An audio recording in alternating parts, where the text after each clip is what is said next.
I would like to start by welcoming everybody to Catholic Care's Talking Children Out of Home Care webinar. Today we'll talk about what's needed to help ensure that children can live and thrive in a loving and nurturing foster home. My name is Jonathan Melrose Ray, and I'm the General Manager of Community Engagement at Catholic Care, and I will be the moderator today. I'm pleased to see so many people joining the webinar again this time, and thank you for taking the time out of your busy day to join us. I'd like to begin by acknowledging the Aboriginal peoples of the nations on the lands that we are all meeting from today, all across Sydney. We acknowledge all elders past, present and emerging and thank them for their stewardship. I'm joining you today from the Gundagara and Tharawal people as lands who are the traditional custodians. Now, please let me introduce you to our speakers from foster care and adoption agency Family Spirit. First, I have Emma Healy. She is the Recruitment, Training and Support Adoptions Team Leader at Family Spirit. Good afternoon, Emma. And we're joined by Renee Edwards, who is the Permanency Support Program Team Leader at Family Spirit. And hello, Renee. And finally, Dave Noble, who is a foster carer with Family Spirit. Good afternoon, Dave. Hi. Before we dive in, I have some housekeeping for you. Questions will be taken at the end, and please write them in the Q&A box found at the bottom of your screens. The webinar is being recorded, and we will share this after the session.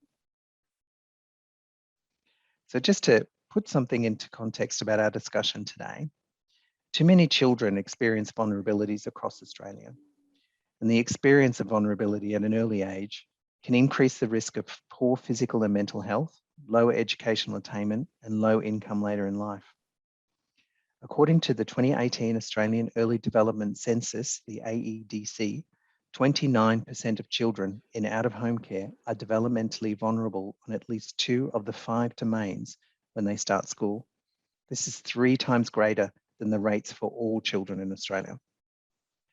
Evidence shows factors contributing to better outcomes for these children include a supportive family, home, and community environments alongside the provision of high-quality support and services. Today, we are going to be talking about what high-quality care looks like for children in out-of-home care. First, I'm going to go to Emma. So, Emma, could you start by telling us what do we mean when we talk about out-of-home care? So the term out-of-home care refers to children who cannot live with their parents or their parents for whatever reason. Children in out-of-home care, the court has decided that it's just not safe for them to live with their parents and they go and live with somebody else. So that could be a family member or it could be an approved foster carer who's not related to them at all and has been assessed as suitable to care for them. This could be for a very short period of time, or it could be until the child or young person reaches the age of 18 and really anything in between. Thank you.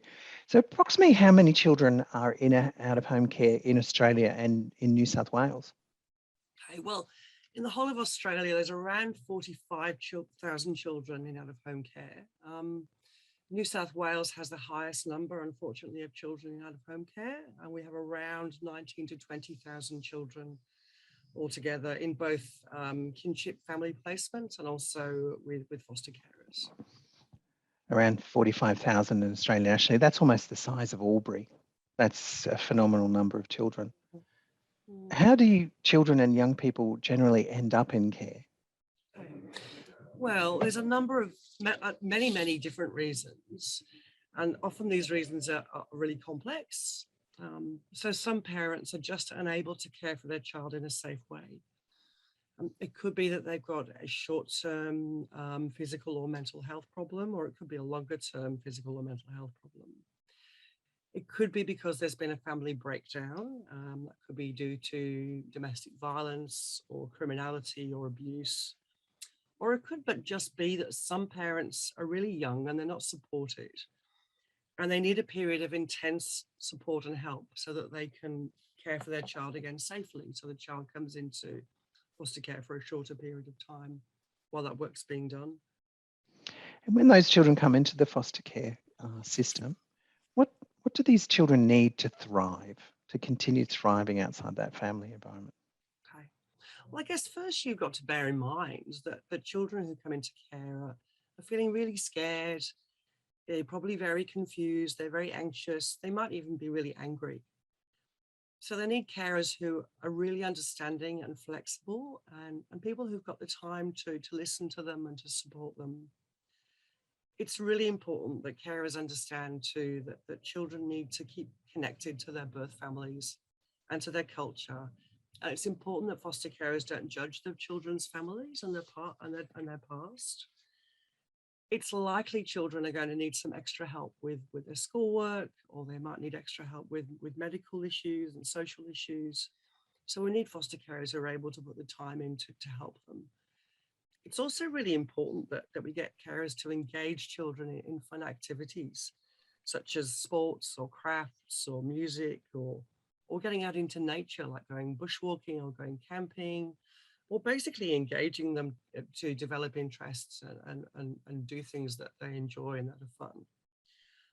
Finally, carers need to be really patient, and they need to understand that children have past experiences which are going to carry on affecting them in the short term and also in the longer term.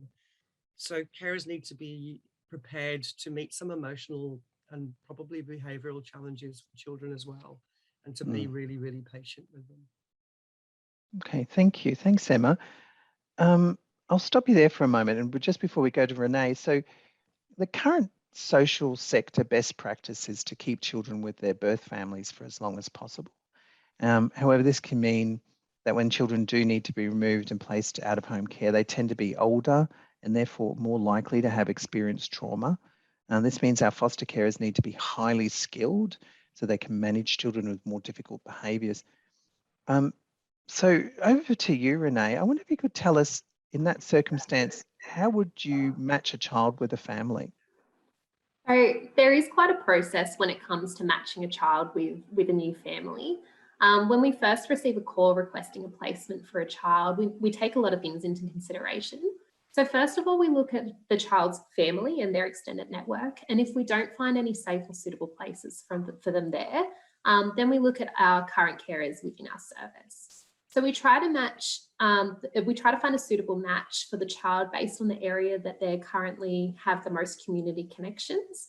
We also look at the cultural background and try to assess any likes or interests that the kids may have that might also align with some of our carers' interests. Another thing that we take into consideration is the current family dynamics that already exist within the carer household and whether it would be suitable for that particular child to become a part of that household. So this sometimes would include matching a child to the carer's biological children, or in some instances, matching the child to another foster child that's already living within that placement. And could you tell us, what does a child's journey through out of home care look like in that match, from the prior to that matching process and through? So it is really hard to pinpoint exactly what a child's journey looks like because there's so many factors that do influence this. But ideally, when a child first comes into out of home care, we'd find a suitable placement where the child would be able to remain for the long term, which means until they turn 18 years old.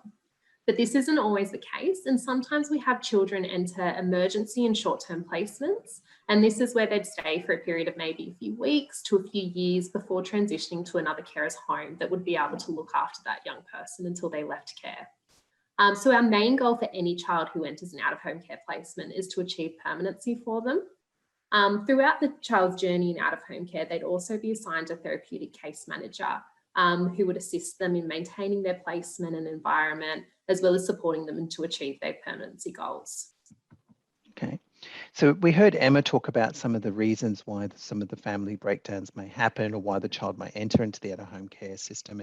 And you talked about what kind of experience they may have. I wonder if you could tell us what sort of skills do you need as a foster carer to be able to care for those vulnerable children in those circumstances? Absolutely. So foster carers are some of the most incredible people in the world.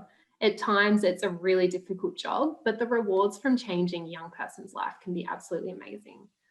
Foster carers are able to be advocates for very vulnerable young people, and they're passionate and caring individuals who want to spend time and they're willing to spend time helping these children to grow and to develop. They're people who persevere through tough times and are flexible and adaptable to their routines and expectations. They're able to provide safety and stability to young children, which is something that a lot of the kids that come into care have never experienced before. When working with vulnerable children, it's important for carers to have the ability to listen and to provide guidance while remaining non-judgmental as well. When I think about someone what we look for in a foster carer, we look for really a unicorn almost. So someone like Dave. Fantastic. And we'll be talking to Dave shortly. So speaking of unicorns, do you have enough carers available to look after the children needing safe families and homes? So the short answer for this question is no. We've got such a high number of children in out-of-home care in New South Wales, and this number is just always growing. We're always looking for people who are willing and able to provide a caring environment to a young person. And it's really important that when we do have a child who enters out-of-home care, that we do have a safe and secure home waiting for them to transition to.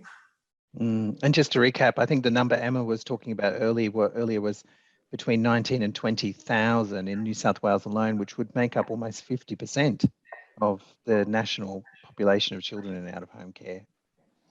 So I'm just going to pause it there for a minute, Renee, and we're going to go over to Dave. Good afternoon, Dave. How are you? Yeah, pretty good. How are you? Good, thank you. So I want to start off by asking how you came to become a foster carer, and what type of care do you actually provide or have provided over your time? Yeah, I mean, in the past, prior to this, I occasionally had a friend's child staying occasionally for short periods, and that was always great. I then sort of came across seeing various adverts for requesting for foster care, and after a lot of consideration, finally sort of decided to apply to a couple of agencies for more details. And since then, I've been providing long-term care for 5.5 years to one child, and then a mixture of respite and emergency to some other kids during that period as well. Oh, wow. So at the moment you've got, how many children have you two at the moment? Is that correct? Two here at the moment. One has it been here 5.5 years, and the other one's been here about 3 weeks.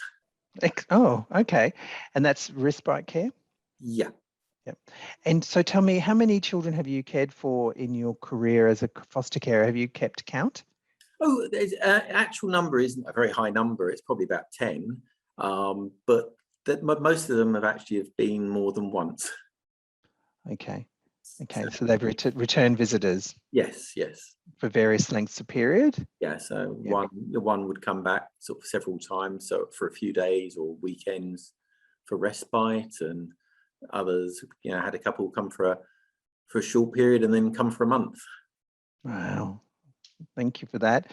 So I guess one of the questions I'm really interested in is, how do you, I know that in talking to Renee and Emma about the process of becoming a foster carer, there's an application process, there's lots of training and support for foster carers and new foster carers. But from a foster carer point of view, how do you begin to build a relationship with a child that comes into your care?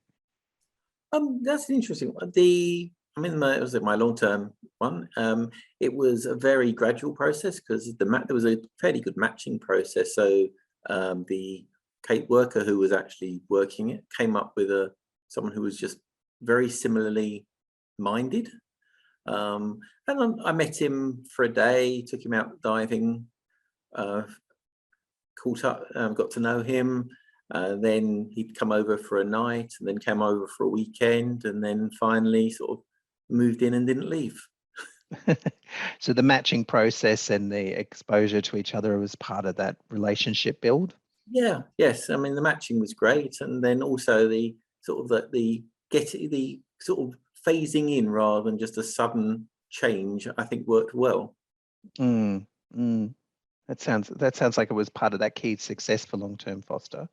Yeah. And so we all know that we're in lockdown at the moment, but tell me, Dave, you mentioned diving. So what would a normal weekend look like before COVID for you and the kids that you care for? Well, Most common one is one of the things the main kid got into was joined Scouts, and now most weekends during the warmer half of the year, on a Sunday afternoon, we'll be down on the harbour driving boats, doing some diving or snorkeling or some canoeing with the other kids, and also developing himself, working towards attaining various awards such as Queen Scout awards and Certificate 2s and Certificate 3s in outdoor leadership. Excellent. That's fantastic. And one of the other questions that I have for you, Dave, is I understand that you also work with the birth family to keep that relationship. How do you manage that? But it works really well. I mean, the birth family are nice people. They are very interested in how he's doing, very interested to make sure he's doing well.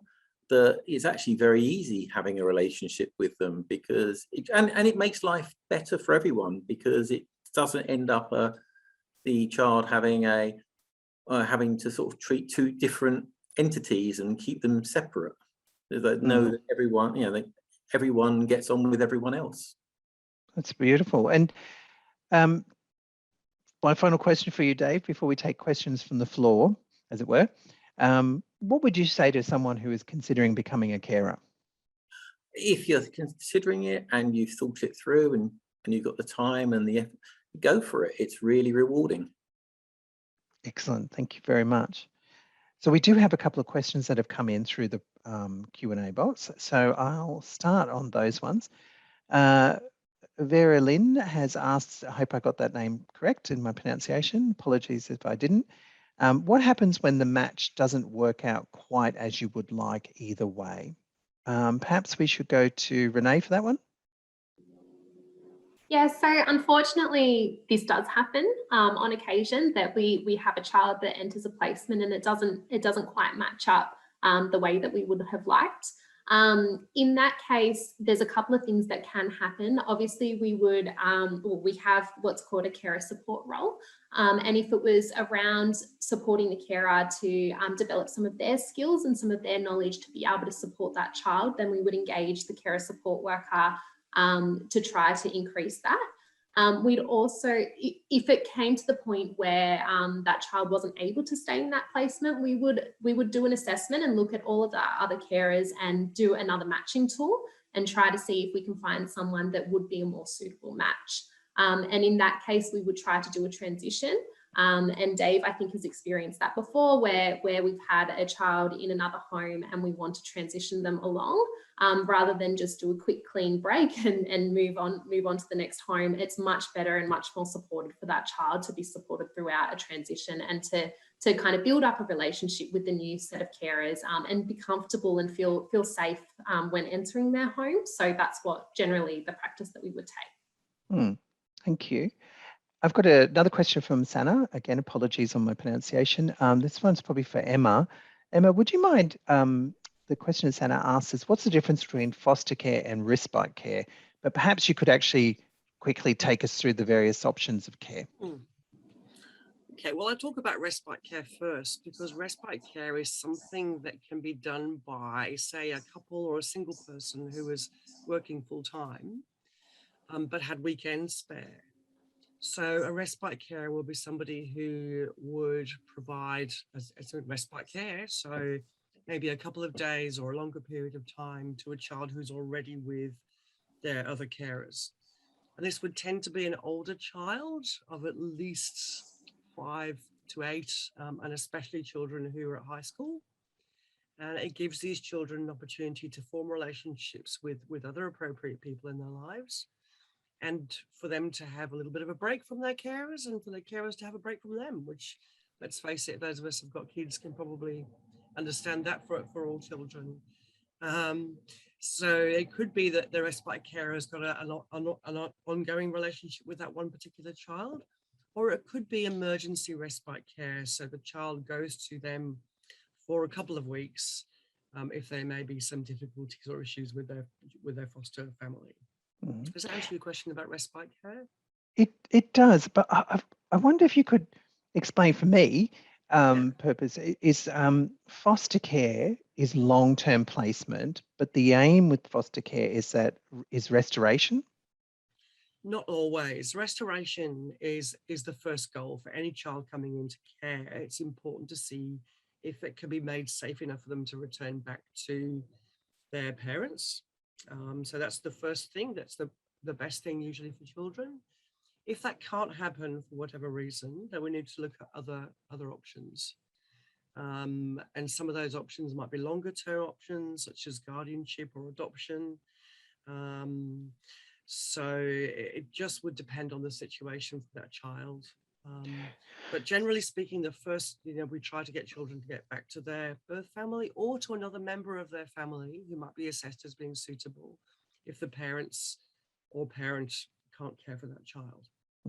So if it's not an inappropriate question, may I ask, in the example of the long-term placement with Dave, sorry to talk about you in the third person there, Dave, but because Dave is working with the birth family and the child is in foster care, and he has wraparound services, that's a safe and working environment for the child to thrive in and can keep in connection with the birth family.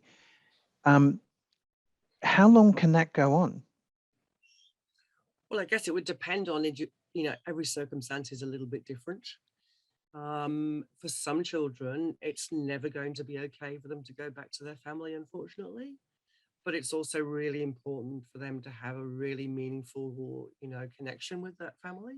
So it could be that they stay with somebody with someone like Dave, but they have that connection with their family ongoingly as they grow up. Excellent. And I have another question from Rosa, and she asks, what if you are single? Can you foster? Absolutely. Excellent. Absolutely. We have some wonderful single foster carers. Excellent. And for Dave, some children, they might do better with a single person than they yes, do. that one-on-one. Yeah, absolutely.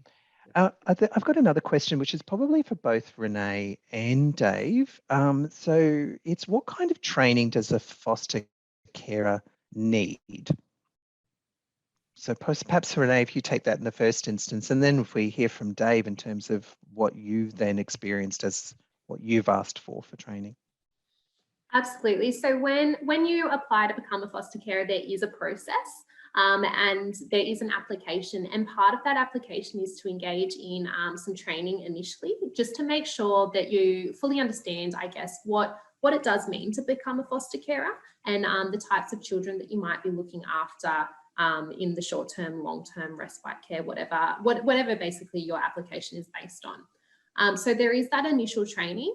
And then once a child is within your placement, we do require foster carers to continuously engage in increasing their education. Every year, I think the minimum from memory is engaging in 2 training courses a year. And there's no set directive of what type of training that would be, but it would be relevant to the things that you would be going through and the experiences that you would be having as a foster carer. I think that as an agency as well, and for some of our TCMs, which is our therapeutic case managers and our carer support workers, we also work really closely with our carers to identify where we feel like your training needs might be, and what training you might be able to participate in that might make life at home just a little bit easier and help you to manage different situations that might be coming up for you. So I think that the training that we provide to you is always optional, but some of it comes with recommendations to complete, just depending on what we've kind of seen and what observations we've had, and what you guys have reached out to us to say where you feel like you would need to progress and develop a little bit more. So thank you. And Dave, have you've tapped into the training in your time, I should imagine? Yes, I've done various, apart from the basic training that came with the application, as mentioned. I was one day a week over for about 9 weeks. There was a course on trauma and dealing with trauma, which was very informative, and done some other training with the OCG, and then some online training as well. Excellent. Thank you. Well, that concludes our questions, and we're just going to be wrapping up shortly, but I'd like to thank Emma, Renee and Dave for joining us today and giving of their valuable time, and also to thank your participants. Oh, I've got one last question. Do you want one? It's a very good one. What will happen when the child in care reaches 18? So are you happy for me to jump Yes. in? No? Sorry. Yes. So this is really dependent on a lot of different situations. And I guess what it comes down to is your relationship with the child, well, between the child and the carer, and what they're willing to participate in post 18. So once a child turns 18, that means that they finished care. So their parental rights are no longer allocated to the minister, and they're successfully achieved adulthood. Whether a child moves out of your home or not would depend on, I guess, the carer's decision as well as the child's. But there's also aftercare support as well available to that child. So we begin the aftercare, we call it, process when a child turns 15, just so you guys are really informed, both the child and the carers are really, really informed on what supports are available throughout their leaving care journey, and then post 18 up to the age of about 25. So I guess the situation changes depending on the wants and the needs of the child at the time as well. But yeah, that's generally what would happen. Thank you very much. That's excellent. So what I'm hearing is that it's the importance of careful and thoughtful placement of children with high quality carers, and accessible support and training for carers, acknowledging that it also needs to be ongoing and highly impactful to help ensure that the children thrive and the placement is successful. So thank you again for joining me today, Emma and Renee and Dave. I'd just like to say that Family Spirit was formed from a partnership between Catholic Care Sydney and Maris 180. And Catholic Care Sydney is fundraising for a new key worker to provide additional support and training for foster carers, as we heard Renee and Dave talk about and Emma talk about, to help them meet the wide range of needs of the children in their care. There are 3 ways you can help: with a gift or donation to support the work, by referring Family Spirit to others in your network who may be able to provide financial support, or by sharing the work with your community.